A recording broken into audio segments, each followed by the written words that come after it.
যে বড়দিন আসছে, কেক কাটা হচ্ছে, চকলেট বাচ্চাদের মধ্যে বিলি হবে, আপনারা আসবেন, একটা merry Christmas happy new year বলা হবে, একটা অনুভূতি বোধ আসবে। কিছুদিন আগে দুর্গা পুজো তো এরকম হতো, মুসলিম ভাইদের ঈদের সময় তো এরকম হবে, আমাদের শিখ সম্প্রদায় ভাইদের গুরু নানকের জন্মদিনে এরকম হয়। আমাদের বাংলার পরম্পরা এটা সারা দেশের কাছে একটা নজির স্থাপন করতে। আমি গত দুদিন এত দিল্লিতে ছিলাম, আপনারা জানেন পার্লামেন্ট চলছে এবং পার্লামেন্টের ভেতরে দুজন লোক ঝাঁপিয়ে পড়ে ভেতরে, মনের মধ্যে কি উদ্দেশ্য ছিল সেটা অনুসন্ধান করে দেখা হবে। তারা পার্লামেন্টের সুরক্ষা ব্যবস্থাকে অতিক্রম করে দর্শক গ্যালারিতে বসে সেখান থেকে ঝাঁপিয়ে পার্লামেন্টের মধ্যে ঢুকে পড়ল। আমি একটা আওয়াজ পেলাম পার্লামেন্টে বসে, ভাবলাম কেউ দর্শক গ্যালারি থেকে নিচে পড়ে গেছে, কিন্তু বুঝতে পারলাম যে না, সে পড়ে যায়, সে একটার পর একটা টেবিল জাম্প করতে করতে এগিয়ে আসছে। চোখে দেখছি সামনে, কিন্তু বিশ্বাস হচ্ছে না যে এটা বাস্তবে হতে পারে। পার্লামেন্টের সুরক্ষা এত দুরন্ত ব্যবস্থা করতে করতে আরেকজনকে দেখলাম, সেও ঝুলে পড়লো, পায়ের জুতো থেকে একটা স্মোক স্টিক টাইপের দিয়ে ঘোরাতে লাগলো এবং পার্লামেন্টে আমরা যে এমপিরা যেখানে বসে থাকি, যেখানে মোদিজিকেও বসে থাকতে হয়, স্পিকারকেও বসে থাকতে হয়, সেখানে ওই ধোঁয়াটাকে ওরা স্প্রে করতে শুরু করে। আবার যারা এমপি ছিলেন সাথে, কাকলি, মালা, আমাদের সাউথের যারা এমপি, তখন তারা আমাকে টানছে, দাদা বেরিয়ে আসুন, এই ধোঁয়াটা বিপজ্জনক হতে পারে। আমাদের কপাল ভালো যে ধোঁয়াটা বিপজ্জনক হয়নি।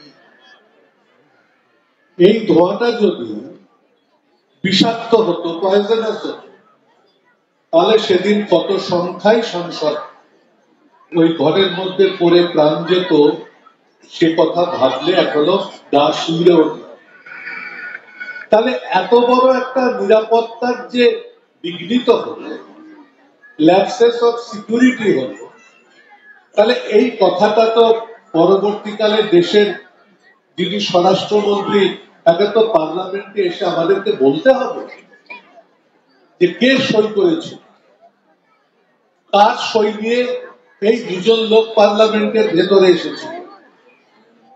নিরাপত্তার এই বেষ্টনী অতিক্রম করে এরা কি করে পৌঁছলো, এবং যেখানে তারা বসে থাকে সেখানেও প্রহরা থাকে, তাদের মাঝখান দিয়ে কি করে অধিবেশনের মূল কক্ষে, যেখানে আমি যদি এখানে বসি, আমার থেকে 10 হাত দূরে নরেন্দ্র মোদী বসে, সেই পার্লামেন্ট জানতে চাইছে দেশের স্বরাষ্ট্রমন্ত্রীর কাছে যে আপনি এসে বিবৃতি দিয়ে বলুন এই ঘটনাটা কি করে ঘটলো, কেন ঘটলো, তার তদন্ত হবে। এই প্রতিশ্রুতি, এই ঘোষণা লোকসভার ভেতরে এসে দিন, কিন্তু ওরা দিল না, বললো না আমরা দেব না, এটা মন্ত্রীর কোনো দায়িত্ব নয়, লোকসভাটা স্পিকারের অধীনে, স্পিকার যা বলার বলবে। আমরা বলেছি স্পিকারের হাতে লোকসভা, কোনো কিন্তু নেই।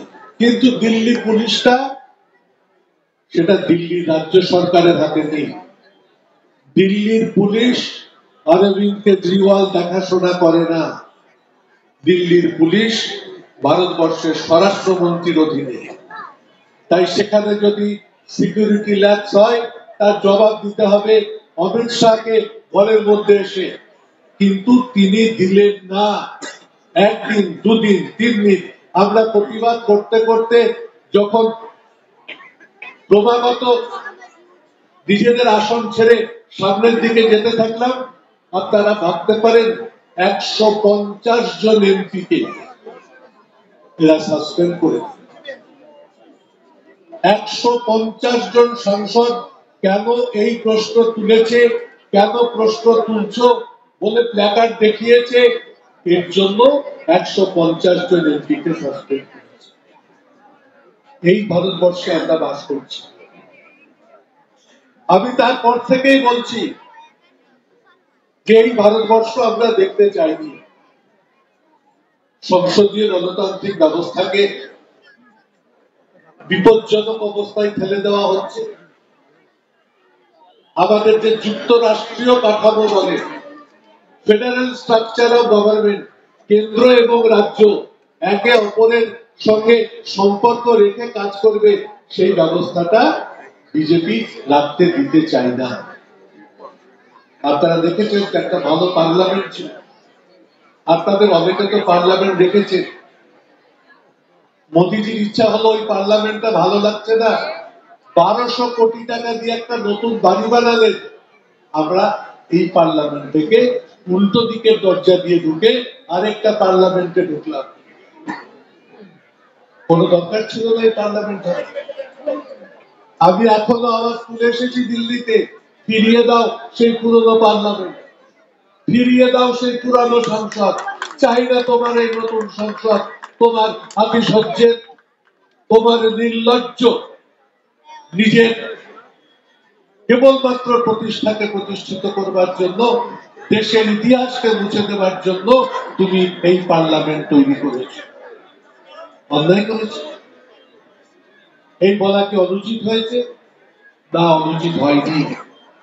দেশের মানুষ আমাদের কাছে বার্তা পাঠাচ্ছে যে যা করছেন আপনারা সঠিক করছেন।